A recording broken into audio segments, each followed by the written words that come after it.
ओडिशार सबू भाइयों भावनी मानको मोर नमस्कार एवं जुहार। ओडिशार मोर सबू परिवारजन मां मौसी भाई भावनी जूब साथी मानको शुभेच्छा ओ अभिनंदन। 5 दिन पहले मुझे दिल्ली में उड़ीसा पर्व इस शानदार समारोह में शामिल होने का अवसर मिला था और बहुत बढ़िया मसाले वाली चाय भी पी थी।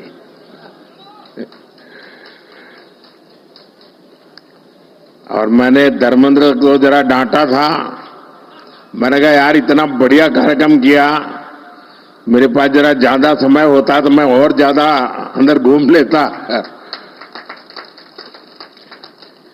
शानदार कार्यक्रम था जी। ओडिशा पर्व में उड़िया विरासत और गौरव के वो भव्य दर्शन, उड़ीसा के लोगों का स्नेह और अपनापन, वो मेरे लिए बहुत ही यादगार पल है। आज मुझे बाबा लिंगराज की पावन धरती पर आने का सौभाग्य मिला है। मैं इस एकाम्र क्षेत्र को प्रणाम करता हूं। मैं महाप्रभु जगन्नाथ के चरणों में प्रणाम करता हूं। साथियों, यहां एयरपोर्ट पर ही इतनी संख्या में आपका आना, उड़ीसा के लोगों का आना, और मुझे तो इसका एंड दिखता ही नहीं है, लोग ही दिखते हैं।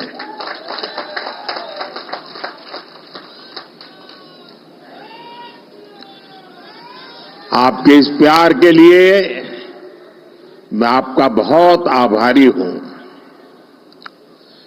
और मैं देख रहा हूं कि एक उमंग, ऊर्जा आपके चेहरों पर, खुशी, चमक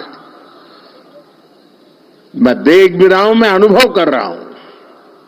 और ये चमक बता रही है कि महाराष्ट्र चुनाव के नतीजों ने, हरियाणा के चुनाव के नतीजों ने, और इन दिनों देश भर में जो उपचुनाव हुए उससे जो नतीजे आए हैं, पूरे देश में कैसा विश्वास भर दिया है, ये मैं आपके आंखों में देख रहा हूं। अब देखिए, उड़ीसा ने शुरुआत की, फिर हरियाणा, फिर महाराष्ट्र, और यही तो भाजपा की विशेषता है और यही हमारे कार्यकर्ताओं का सामर्थ्य है, हमारी पार्टी के कार्यकर्ताओं का सामर्थ्य है। विपक्षी दल बीजेपी सरकार के खिलाफ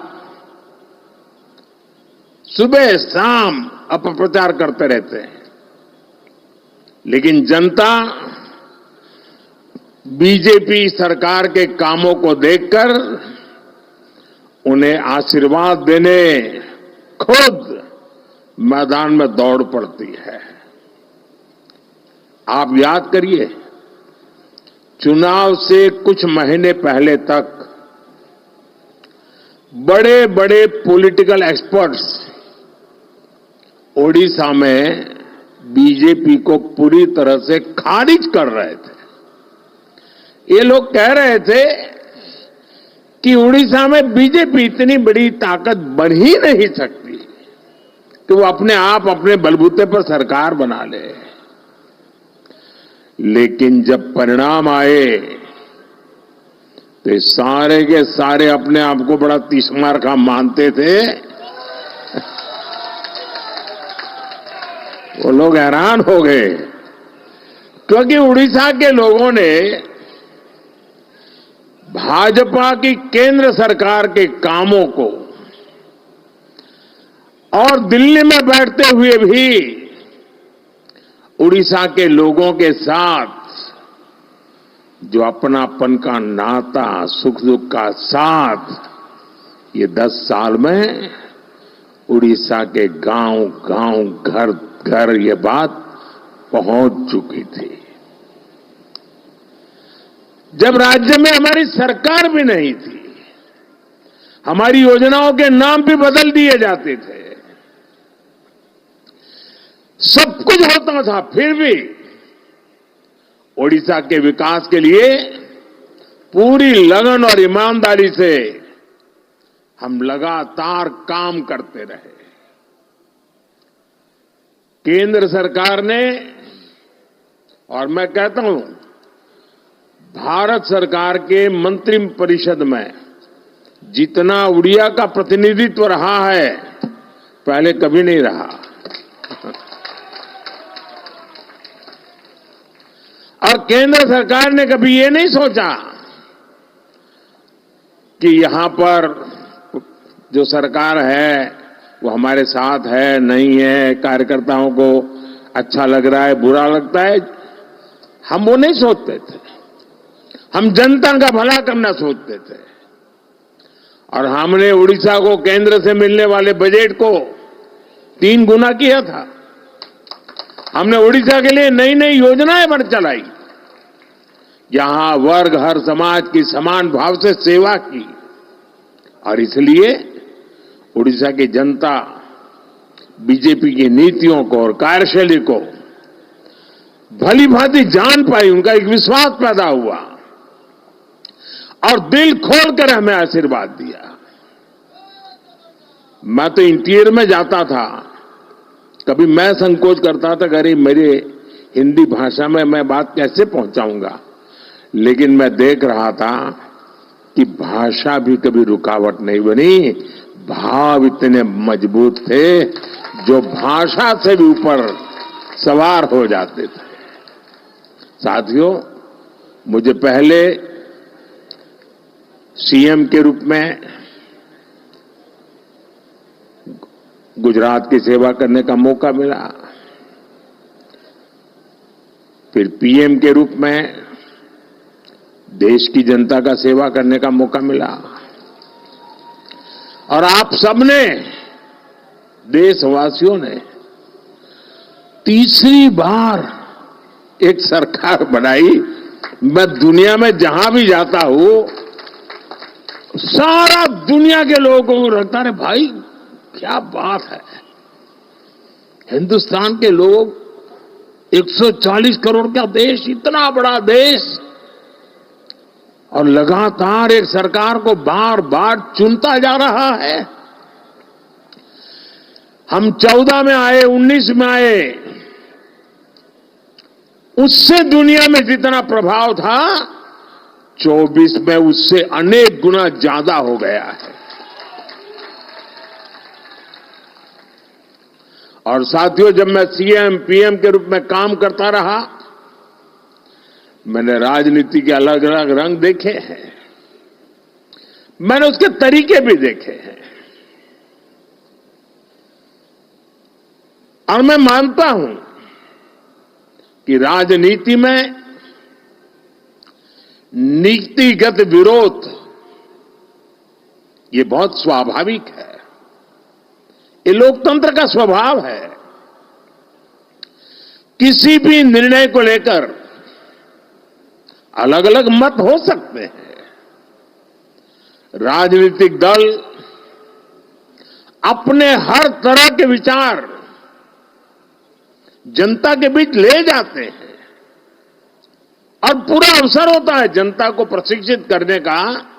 हर राजनीतिक दल को राजनीतिक विचार को हक होता है, और ये अधिकार का भरपूर उपयोग कर भी सकते हैं। राजनीतिक दल अपनी बात जनता के बीच पहुंचाने के लिए, जनता को जागरूक करने के लिए आंदोलन भी करते रहते हैं। लोकतंत्र की, संविधान की मर्यादाओं में रह करके अपने विचार को प्रकट भी करते हैं। और आंदोलन पहले भी होते थे, आंदोलन आज भी होते हैं, लेकिन पिछले कुछ समय से एक बहुत बड़ा बदलाव आप सभी महसूस कर रहे होंगे। भारत की संविधान की भावनाओं के उसे कुचल दिया जाता है।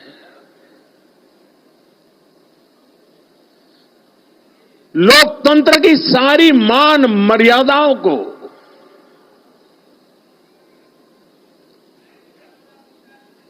अस्वीकार किया जाता है।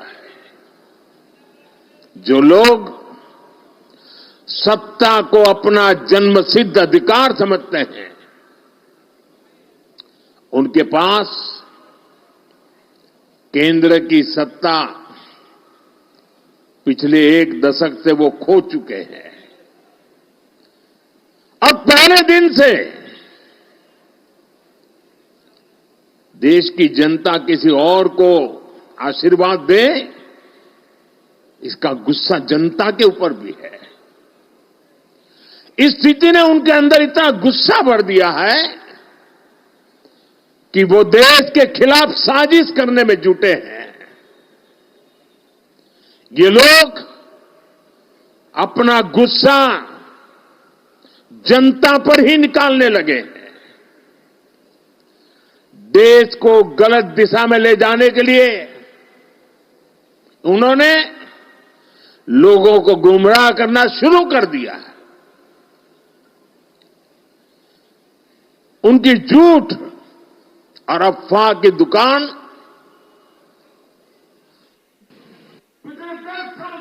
है। अब उन्होंने इस अभियान को और तेज कर दिया है। ऐसे में जागृत नागरिकों को, भाजपा के कार्यकर्ताओं के लिए, जो देश को प्यार करते हैं उनके लिए, जो संविधान का सम्मान करते हैं उनके लिए, जो लोकतंत्र को जीते हैं उनके लिए, ऐसे लोगों की हरकतें, उनके इरादे, उनके कारनामे बहुत बड़ी चुनौती बनते जा रहे हैं। और इसलिए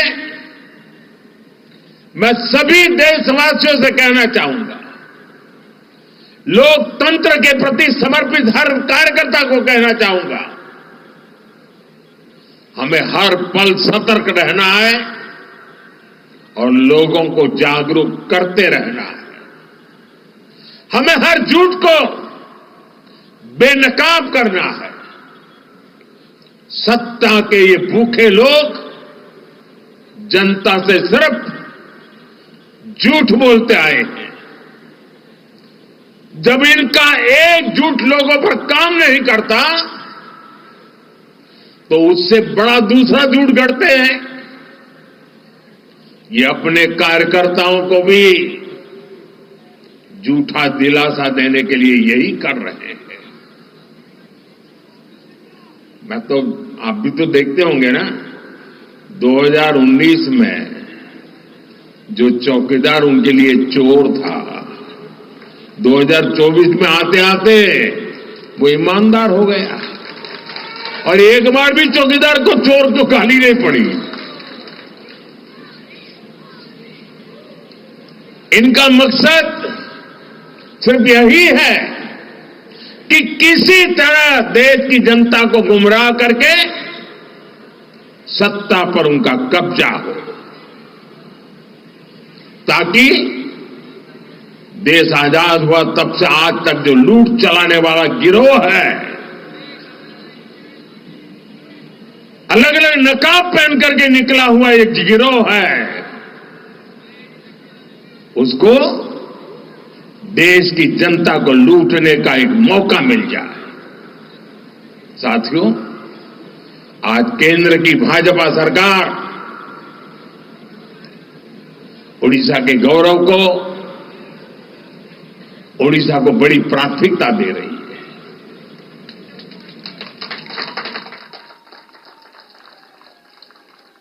इसी महीने ओडिशा में आप सभी ने बाली यात्रा का भव्य आयोजन किया, सफल आयोजन किया है। और अभी मैं यहां डीजीपी कॉन्फ्रेंस में हिस्सा लेने आया हूं। और आप में से बहुत लोगों का आश्चर्य, यहां के मीडिया के लोगों को भी आश्चर्य होगा। हमारे देश में लगभग 125 साल से ये डीजीपी कॉन्फ्रेंस चल रहा है, हर वर्ष हो रहा है। 125 साल से, अंग्रेजों के जमाने से चल रहा है। 125 साल से डीजीपी कॉन्फ्रेंस चल रहा है, उड़ीसा में पहली बार हो रहा है। देश भर के इस क्षेत्र के जो प्रमुख लोग हैं, वो 2 दिन यहां बैठ करके महाप्रभु जी की इस पवित्र धरती से प्रेरणा लेकर के अपने अपने क्षेत्र में जाने वाले हैं।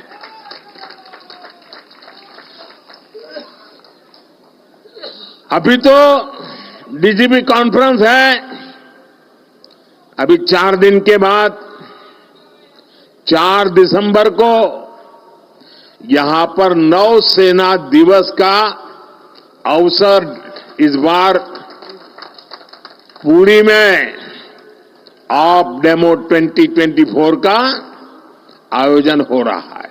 यह भी अपना अपना बहुत बड़ा अवसर होता है। वो भी पुरी के ब्लू फ्लैग बीच पर नौसेना का अपने सामर्थ्य का प्रदर्शन करेगी। इसका मतलब कि पूरा उड़ीसा वैश्विक नजरों की केंद्र में आने वाला है। और फिर 1 महीने के भीतर भीतर 2025 में जनवरी महीने में ही 8 से 10 जनवरी भुवनेश्वर में प्रवासी भारतीय दिवस का बहुत बड़ा आयोजन है। विश्व भर के लोग आने वाले हैं। दुनिया भर के लोगों का आपको स्वागत करने का अवसर मिलने वाला है। और यहां लोग जो भावनाएं लेकर के जाएंगे, पहले G20 में अलग प्रकार के लोग आए थे। ये हमारे देश के ही लोग हैं जो कई वर्षों से विदेशों में रहते हैं, वो सब आ रहे हैं। और ये लोग जब वापस जाएंगे ना, तो उड़ीसा की इतनी कथाएं दुनिया भर तक पहुंच जाएगी। उड़ीसा का भरपूर प्रचार प्रसार होगा और यहां पर्यटन के अवसर बढ़ेंगे। हम उड़ीसा को देश ही नहीं, दुनिया के नक्शे पर प्राथमिकता दिलाना चाहते हैं। इस तरह के आयोजन उड़ीसा को मिल रही प्राथमिकता का प्रमाण है। आप अभी से प्रवासी भारतीय दिवस की तैयारियां भी जरूर करें और G20 से भी शानदार होना चाहिए। एक ऐसा अवसर है जिसमें हर कार्यकर्ता अपने सामर्थ्य का प्रदर्शन कर सकता है।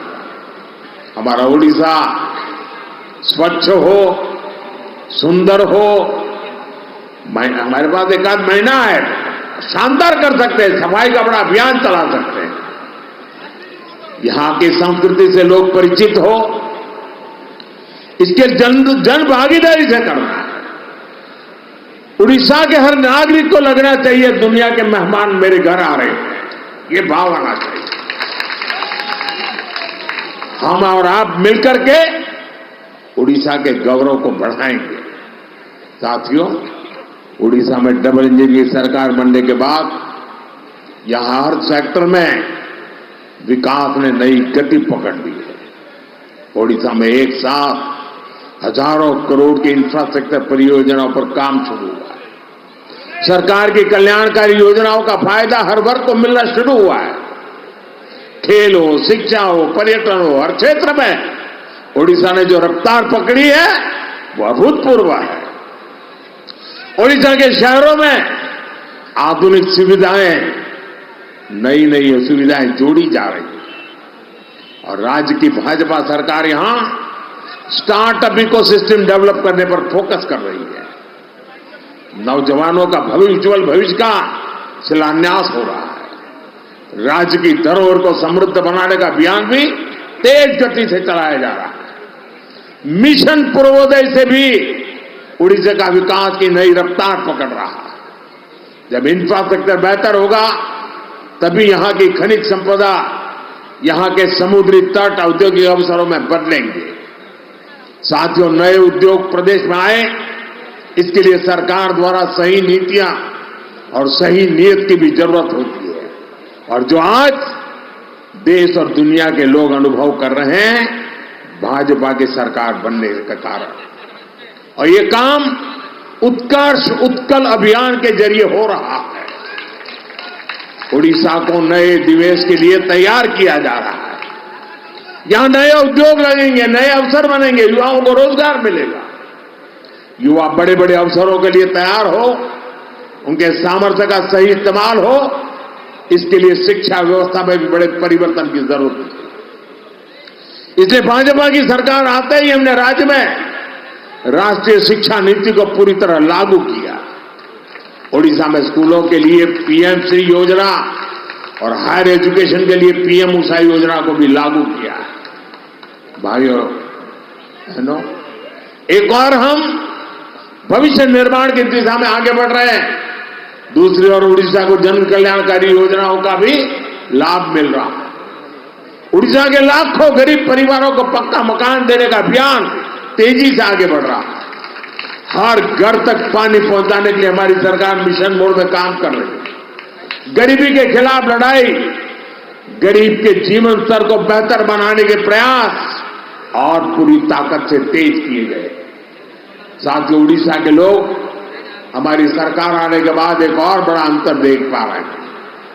हमारे मुख्यमंत्री मोहन चरण मांझी जी आज उड़ीसा के अलग अलग हिस्सों का दौरा कर रहे हैं।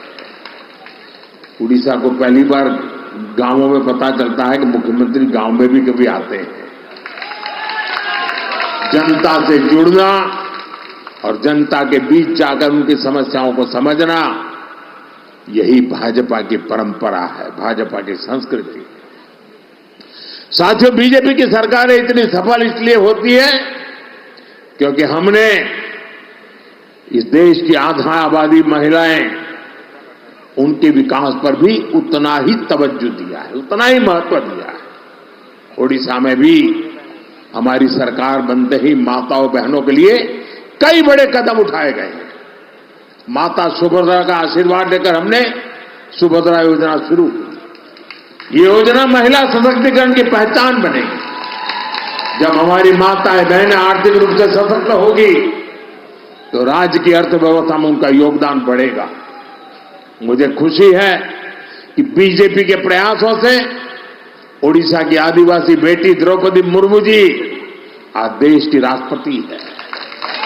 इससे पूरे देश के आदिवासी समाज का गौरव बढ़ा है। मुर्मू जी के देश के सर्वोच्च पद पर आसीन होने से हर वर्ग की बेटियों में आत्मविश्वास बढ़ा है। एक आदिवासी बेटी की यात्रा आने वाली कई पीढ़ियों तक प्रेरित करेगी। साथियों, उड़ीसा में जनजातीय कल्याण के लिए कई महत्वपूर्ण कदम उठाए गए। ओडिशा के 13 आदिवासी समुदायों को पीएम जनमन योजना का लाभ मिल रहा है। आदिवासी बच्चों की पढ़ाई बीच में न छूटे, इसके लिए उनके घर के पास ही स्कूल की सुविधा देने का प्रयास किया जा रहा है। उड़ीसा के आदिवासी बहुल इलाके में एकलव्य मॉडल आवासीय स्कूल खोले गए। साथियों, चुनाव के समय मोदी ने आपको कहा था कि जो गारंटी मैं दूंगा उसे तेजी से पूरा किया जाएगा। आज उड़ीसा में हमारी सरकार हर गारंटी को पूरा करने के लिए काम कर रही है। अब उड़ीसा में धान की खरीदारी 3,100 रुपये प्रति क्विंटल में की जा रही है। इसके लिए राज्य सरकार के बजट में 5,000 करोड़ रुपए की व्यवस्था की है। पिछले हफ्ते राज्य सरकार ने बरगढ़ जिले से बढ़ी हुई दर से धान खरीदना शुरू कर दिया है। इसी तरह हम अपनी हर गारंटी को तेजी से पूरा कर रहे हैं। इसलिए मैं फिर कहूंगा, मोदी की गारंटी यानी गारंटी पूरी होने की गारंटी। साथियों, हम हमारे संकल्पों को पूरा करेंगे, विकसित ओडिशा के लिए काम करेंगे और मैं आपका उत्साह और उमंग देख रहा हूं। जो सपने लेकर के हम चले हैं उसके लिए मेहनत में कोई कमी नहीं करेंगे, रखेंगे। आप सब यहां आए, इसके लिए मैं एक बार फिर आप सबका आभार व्यक्त करता हूं। दरअसल तो मैं एक आज सरकारी मीटिंग के लिए आया हूं, लेकिन हमारे धर्मेंद्र जी वगैरह ने तय किया नहीं, हम तो चाहते हैं, तो मुझे अच्छा लगा। आप सबके दर्शन करने का मुझे मौका मिल गया। आप सबका बहुत बहुत धन्यवाद।